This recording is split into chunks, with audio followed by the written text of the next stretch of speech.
అందరికీ వందనాలండి. ఇంతవరకు మనం 27 అధ్యాయాలు పూర్తి చేసుకున్నాం. ఇప్పుడు 28వ అధ్యాయంలోకి వచ్చాం. 28వ అధ్యాయంలోకి వచ్చేసరికి ఎలాగైతే అండి మొత్తానికి ఏశావు దగ్గర నుంచి, ఇస్సాకు దగ్గర నుంచి యాకోబు ఆశీర్వాదాలు అయితే కొట్టేశాడు. ఆశీర్వాదాలు అయితే తీసుకున్నాడు. ఇప్పుడు అక్కడి నుంచి ఇక వెళ్ళిపోవాలి, లేదంటే ఏశావు చంపేస్తాడు.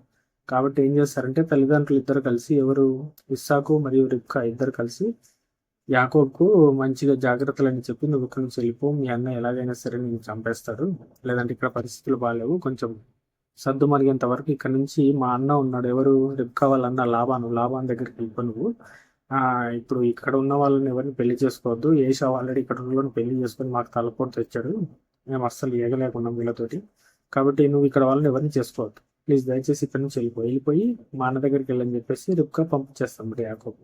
ఇస్సాకు కూడా దగ్గరికి పిలిచి ఇక అయ్యింది అని చెప్పేసి, ఇంతకు ముందు ఆశీర్వాదం ఇచ్చాడు కదా, ఇంతకుముందు దీవించాడు కదా, సేమ్ అదే దీవెనలు మళ్ళీ యాకోబుకి చెప్పి ఇస్సాకు కూడా యాకోబును పంపించేస్తాం అనమాట.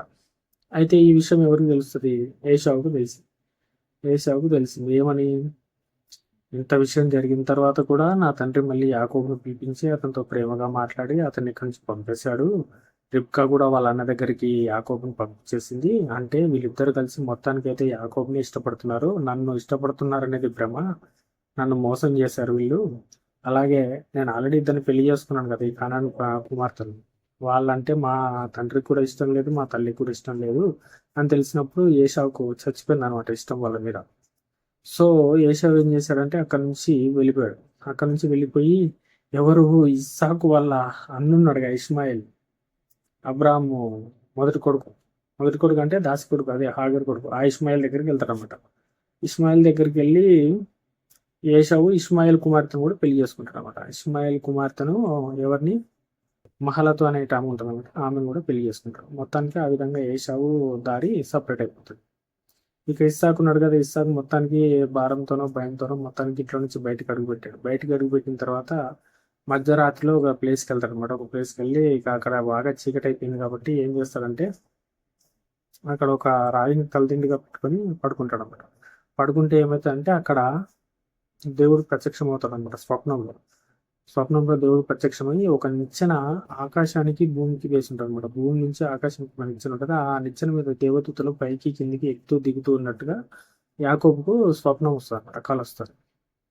కలస్తే అప్పుడు ఆ కళ్ళ నుంచి దేవుడు మాట్లాడతాడు అనమాట. కళ్ళలోనే ఏమనంటే, నేను నీ తండ్రి అయిన అబ్రహాం దేవుడను, ఇస్సాకు దేవుడను, నిన్ను నిశ్చయంగా దీవిస్తాను, నిన్ను గొప్ప జనంగా చేస్తాను, నువ్వు మళ్ళీ గొప్ప సమూహంగా తిరిగి వస్తావు, నీ సంతానం ద్వారా భూలోక వంశాలన్నీ ఆశీర్వదించబడతాయి అని ఎవరైతే అబ్రహాంకు ఏ ఆశీర్వాదం ఇచ్చాడో, ఇస్సాకు ఏ ఆశీర్వాదం ఇచ్చాడో సేమ్ అదే ఆశీర్వాదం యాకోబు కూడా దేవుడు చెప్తాడు అనమాట.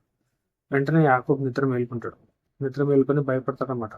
గడగడ వణుకుతాడు. వామ్మో, ఇది మామూలు స్థలం కాదు, ఇది ఖచ్చితంగా దేవుడు ఉండే స్థలమే, ఇది పరిశుద్ధ స్థలం అని చెప్పేసి భయపడి అక్కడ ఏం చేస్తాడంటే నూనె పోసి ప్రతిష్ఠిస్తారనమాట. ప్రతిష్ఠించి అక్కడ యాకోబుగా ప్రార్థన చేసుకుంటాడు. తండ్రి, నేనైతే వచ్చాను ఇక్కడికి, మరి ఇక్కడ నుంచి నేను మా మామ వాళ్ళ ఇంటికి వెళ్తున్నాను. అక్కడికి వెళ్ళిన తర్వాత నాకు అక్కడ నువ్వు మంచి ఫుడ్ ఇచ్చి, నాకు మంచి బట్టలు ఇచ్చి, నాకు మంచి ఆహారం ఇచ్చి, అన్ని రకాలుగా నన్ను చూసుకొని తిరిగి మళ్ళీ నా తండ్రి ఇంటికి నన్ను క్షేమంగా చేరిస్తే నువ్వు నా దేవుడు అని నేను నమ్ముతాను, నేను నీకోసం జీవిస్తాను అని చెప్పేసి యాకోబు కండిషనల్గా అప్లై ఏమంటారు, ఒక రుజువులాగా అడుగుతాడనమాట. ఒక ఏమంటే నువ్వు నన్ను కాపాడు అన్నట్టుగా అడుగుతాడనమాట.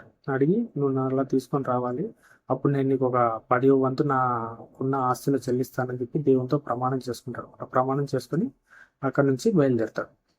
దీంతో మనకు 28వ అధ్యాయం కూడా పూర్తయింది. మళ్ళీ మనం 29వ అధ్యాయంలో కలుగుతాం.